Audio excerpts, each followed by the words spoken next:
Hello friends, welcome to Kannan info Tamil. நம்ம இன்னைக்கு என்ன டாபிக் பார்க்க போறோம் அப்படின்னா, ரஷ்ய அதிபர் திரு புட்டின் அவர்கள் ஒரு முக்கியமான அறிவிப்பை வெளியிட்டிருக்காரு. அதாவது உக்ரைனுக்கு சொந்தமான டொனட்ஸ் மற்றும் லுகான் பகுதிகளை தன்னாட்சி பெற்ற பகுதிகளா அறிவிச்சிருக்காரு. இந்த பகுதிகளில் ரஷ்ய ராணுவம் அமைதியை நிலைநாட்டுவதற்காக நிலைநிறுத்தப்படும் அப்படின்னு அவர் தெரிவிச்சிருக்கிறாரு. ரஷ்யாவின் இந்த நகர்வுக்கு உக்ரைன் கடுமையான கண்டனங்களை தெரிவிச்சிருக்கு. இந்த நகர்வு உக்ரைனை கைப்பற்றும் ஒரு நேரடி முயற்சி அப்படின்னு உக்ரைன் குற்றம் சுமத்தி இருக்காங்க. அமெரிக்கா மற்றும் ஐரோப்பிய நாடுகள் பலர் இந்த நகர்வுக்கு எதிராக கண்டனங்களை தெரிவிச்சிருக்காங்க. ரஷ்யா எதற்காக இந்த டொனட்ஸ் மற்றும் லுகான் பகுதிகளை தன்னாட்சி பெற்ற பகுதிகளா அறிவிச்சிருக்காங்க, ரஷ்யா உக்ரைனை கைப்பற்ற தொடங்கிட்டாங்களா அப்படிங்கிறது குறித்து நம்ம டீடைலா இந்த வீடியோல பார்க்கலாம். நீங்க இப்பதான் நம்ம சேனலுக்கு ஃபர்ஸ்ட் டைம் வர்றீங்க அப்படின்னா நம்ம சேனலை சப்ஸ்கிரைப் பண்ணிக்கங்க. அப்படியே அந்த பெல் நோட்டிபிகேஷனை கிளிக் பண்ணி ஆல்ங்கிற ஆப்ஷனை எனேபிள் பண்ணிக்கங்க. ரஷ்ய அதிபர் திரு புட்டின் அவர்கள் ரஷ்ய தொலைக்காட்சியில் தோன்றி சில முக்கியமான அறிவிப்புகளை வெளியிட்டிருக்காரு. அதாவது உக்ரைனுக்கு சொந்தமான டொனெட்ஸ் மற்றும் லுகான் பகுதியை தன்னாட்சி பெற்ற பகுதியா அறிவிச்சிருக்காரு. இந்த அறிவிப்புக்கு முன்பு பிரெஞ்சு அதிபர் இமானுவேல் மேக்ரோன் மற்றும் ஜெர்மன் சான்சலர் ஓலாஃப் ஸ்கோல்ஸிடம் தொலைபேசியில் உரையாடிவிட்டு இந்த அறிவிப்பை வெளியிட்டிருக்காரு. அது மட்டும் இல்லாம ரஷ்ய படையினர் கிளர்ச்சியாளர்கள் கட்டுப்பாட்டுல உள்ள டொன்பாஸ் பகுதியில அமைதியை நிலைநாட்டும் பணியில ஈடுபடுவாங்க அப்படின்னு அவர் சொல்லியிருக்காரு. உக்ரைனுக்கு சொந்தமான டொனெட்ஸ் மற்றும் லூகான் பகுதியை ஒன்றா இணைத்து டொன்பாஸ் பிராந்தியம் அப்படின்னு சொல்லுவாங்க. இந்த பகுதி உக்ரைனுடைய ஈஸ்டர்ன் சைடுல இருக்கு. உக்ரைன் மற்றும் ரஷ்யாவிற்கு இடையே 2014 பிரச்சனை ஏற்பட்டதும் இந்த பகுதிகளை ரஷ்ய ஆதரவு கிளர்ச்சியாளர்கள் கைப்பற்றி தங்களோட கட்டுப்பாட்டுல வச்சிருந்தாங்க. இந்த பகுதிகளில் ரஷ்ய மொழி பேசும் மக்கள் தான் அதிகமான அளவுல வசிச்சு வர்றாங்க. இந்த டொன்பாஸ் பகுதி அதிகமான தொழிற்சாலைகள் நிறைந்த ஒரு பகுதி. உக்ரைனுடைய பொருளாதாரத்துல மிக முக்கியமான பங்கு வகிக்கக்கூடிய பகுதி. இந்த பகுதியை தான் ரஷ்யா இப்போ தன்னாட்சி பெற்ற பகுதியா அறிவிச்சிருக்காங்க. பின்பு எப்படி கிரைமியாவை ஒரு தன்னாட்சி பெற்ற பகுதியா அறிவிச்சிட்டு சிறிது நாள் கழித்து தங்களோடு இணைத்துக் கொண்டாங்களோ, அதே போன்று இந்த டொன்பாஸ் பகுதியையும் சிறிது நாள் கழித்து ரஷ்யாவுடன் இணைத்துக் கொள்வாங்க அப்படின்னு எதிர்பார்க்கப்படுது. போன வாரம் சனிக்கிழமை ரஷ்ய உக்ரைன் எல்லையில உள்ள ரஷ்ய பகுதியான ரோஸ்டாவ் 15க்கும் மேற்பட்ட பார்டர் கிராசிங்களை உக்ரைனோட டொன்பாஸ் பகுதியிலிருந்து மக்கள் புலம்பெயர்வதற்கு திறந்து விட்டாங்க.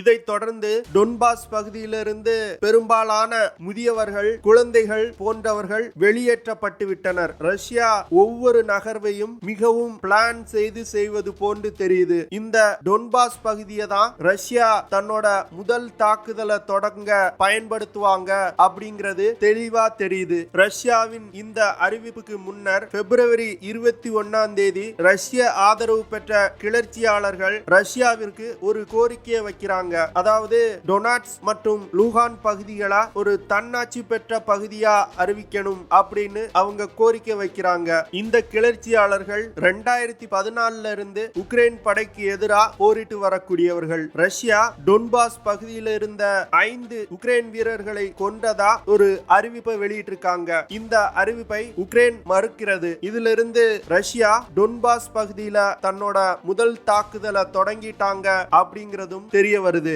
இன்னும் ஓரிரு நாட்கள்ல ரஷ்யா மற்றும் யுக்ரைன் இடையே ஒரு நேரடி யுத்தம் நடக்கும் அப்படின்னு எதிர்பார்க்கப்படுது. ரஷ்யாவின் இந்த அறிவிப்புக்கு பிறகு உக்ரைன் பிரசிடென்ட் விளாடிமிர் ஜெலன்ஸ்கி தொலைக்காட்சியில் தோன்றி தன்னுடைய நாட்டு மக்களிடம் உரையாடினாரு. இந்த உரையாடல்ல சர்வதேச நாடுகள் உக்ரைனுக்கு துணை நிக்கணும் அப்படின்னு அவர் சொல்லியிருக்காரு. உக்ரைன் அதிபர் தான் எதற்கும் யாருக்கும் அஞ்சவில்லை அப்படின்னு சொல்லியிருக்காரு. வரும் காலங்கள்ல உக்ரைனுடைய உண்மையான நண்பன் யார், ரஷ்யாவை வெறும் வார்த்தைகளால் மிரட்டி கொண்டிருக்கும் நாடு எது அப்படின்னு தெரிய வரும் அப்படின்னு அவர் சொல்லியிருக்காரு. உக்ரைன் அதிபரின் இந்த பேச்சு எதை குறிக்குது அப்படின்னா, அமெரிக்கா மற்றும் ஐரோப்பிய நாடுகள் மீது இருக்கக்கூடிய நம்பிக்கை இல்லாமையை காட்டுது. ஏன்னா ஐரோப்பிய நாடுகள் மற்றும் அமெரிக்கா ரஷ்யாவுக்கு எதிராக ஒரு ஸ்ட்ராங்கான முடிவை எடுக்க மறுக்கிறாங்க. திரு புட்டின் அவர்கள் 2014 கிரைமியாவை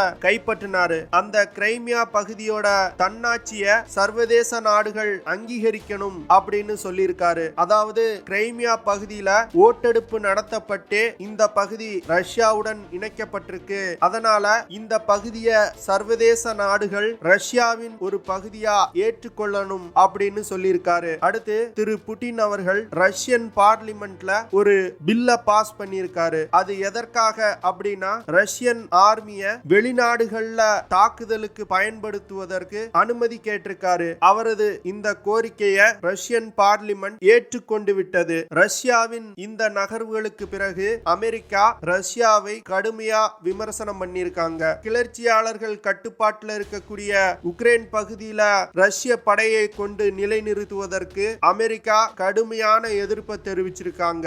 இது உக்ரைன் பகுதியை ரஷ்யா கைப்பற்ற தொடங்கிட்டாங்க அப்படிங்கறத காட்டுது அப்படின்னு சொல்லியிருக்காங்க. ரஷ்யாவின் இந்த செயல்பாடுகள் அனைத்தும் ஒரு முழு நேர யுத்தத்தை நோக்கி நகர்த்தி வருவதே குறிக்கி அப்படின்னு அமெரிக்கா சொல்லியிருக்காங்க. அமெரிக்கா ரஷ்யா மீது பலவிதமான பொருளாதார தடைகளை விதிக்க உள்ளதா அறிவிச்சிருக்காங்க. இதைத் தொடர்ந்து பிரிட்டனுடைய பிரைம் மினிஸ்டர் போரிஸ் ஜான்சன் ரஷ்யாவின் இந்த முடிவு குறித்து விமர்சனங்களை முன் வச்சிருக்காரு. அது மட்டும் இல்லாம ரஷ்ய அதிபருக்கு நெருங்கிய நண்பர்களுடைய சொத்துக்களை முடக்க உத்தரவிட்டிருக்காரு. ரஷ்யாவிற்கு சொந்தமான 5 வங்கிகள் மீது சாங்ஷன்ஸ் போடப்பட்டிருக்கு அப்படின்னு போரிஸ் ஜான்சன் குறிப்பிட்டிருக்காரு. டொன்பாஸ் பகுதியை சுயாட்சி பெற்ற பகுதியா அறிவித்த பிறகு ஜெர்மனியுடைய சான்சலர் ரஷ்யாவிற்கும் ஜெர்மனிக்கும் இடையே போடப்பட்ட நார்த் ஸ்ட்ரீம் அப்படிங்கிற கேஸ் பைப்லைன் ப்ராஜெக்டை நிறுத்தி வைப்பதா அறிவிச்சிருக்கிறாரு. உக்ரைன் ரஷ்யா பிரச்சனைக்கு இடையே ஜெர்மனிக்கு இந்த கேஸ் பைப்லைன் ப்ராஜெக்ட் மிகப்பெரிய நெருக்கடியை கொடுத்தது அப்படிங்கிறது குறிப்பிடத்தக்கது. சமீபத்தில் அமெரிக்க அதிபருடன் ஜெர்மன் சான்சலர் பேச்சுவார்த்தை நடத்தும் போது கூட இந்த ப்ராஜெக்ட் ஒரு முக்கியமான பேசுபொருளா ஆக்கப்பட்டது. இப்போ ஜெர்மனி அந்த ப்ராஜெக்டை நிறுத்தி வச்சிருக்காங்க. மேற்கத்திய நாடுகள் மற்றும் அமெரிக்கா ரஷ்யா மீது பொருளாதார தடை விதிப்பதா அறிவிச்சாலும் ரஷ்யா தன்னோட முயற்சியிலிருந்து பின்வாங்கிறதா தெரியல. ரஷ்ய அதிபர் டொன்பாஸ் பகுதியை தன்னாட்சி பெற்ற பகுதியா அறிவிக்கும் பொழுது உக்ரைன் ரஷ்யாவின் ஒருங்கிணைந்த பகுதி அப்படின்னு குறிப்பிட்டிருக்காரு. ரஷ்யாவின் செயல்பாடுகளை பார்க்கும் பொழுது இன்னும் கூடிய விரைவில் ஒரு முழு நேர யுத்தத்தை ரஷ்யா தொடங்க உள்ளது தெளிவா தெரியுது. ரஷ்யாவுடைய நகர்வை உக்ரைன் மற்றும் மேற்கத்திய நாடுகளால் கணிக்க முடியல. ரஷ்யா ஒரு தெளிவான திட்டமிடல் காரணமா தங்களோட இலக்கை நோக்கி நகர்ந்து கொண்டிருக்காங்க. 2014 ரஷ்யா மற்றும் உக்ரைனுக்கும் இடையே எந்த ஒரு பிரச்சனையும் இல்லாமல் இருந்தது. ஆனா என்னைக்கு உக்ரைன்ல ஒரு உள்நாட்டு கிளர்ச்சியை ஏற்படுத்தி ரஷ்யாவிற்கு ஆதரவா இருந்த ஒரு பிரசிடென்ட ஆட்சியை விட்டு நீக்கினாங்களோ அன்னைக்கே ரஷ்யா முடிவு பண்ணிட்டாங்க உக்ரைனை தங்களோடு இணைத்துக் கொள்ளணும் அப்படின்னு. ஏன்னா உக்ரைன் ஒரு ஸ்ட்ராட்டஜிக்கல் முக்கியத்துவம் வாய்ந்த இடத்துல இருக்கு. பார்க்கலாம் ரஷ்யா அடுத்து என்ன நகர்வு பண்ண போறாங்க அப்படின்னு. ஓகே ஃப்ரெண்ட்ஸ், நம்ம வீடியோவோட நிறைவு பகுதிக்கு வந்துட்டோம். இதெல்லாம் தான் நான் உங்ககிட்ட ஷேர் பண்ணணும் அப்படின்னு நினைச்ச விஷயங்கள். ஐ ஹோப் நான் ஷேர் பண்ண விஷயங்கள் உங்களுக்கு பிடிச்சிருக்கும்னு நினைக்கிறேன். அப்படி பிடிச்சிருந்துச்சுன்னா ஷேர் பண்ணுங்க, லைக் பண்ணுங்க, கமெண்ட் பண்ணுங்க. மறக்காம நம்ம சேனலுக்கு சப்ஸ்கிரைப் பண்ணுங்க. அப்படியே அந்த பெல் நோட்டிபிகேஷனை கிளிக் பண்ணி ஆல்ங்கிற ஆப்ஷனை எனேபிள் பண்ணிக்கங்க. See you in the next video. Jai Hind.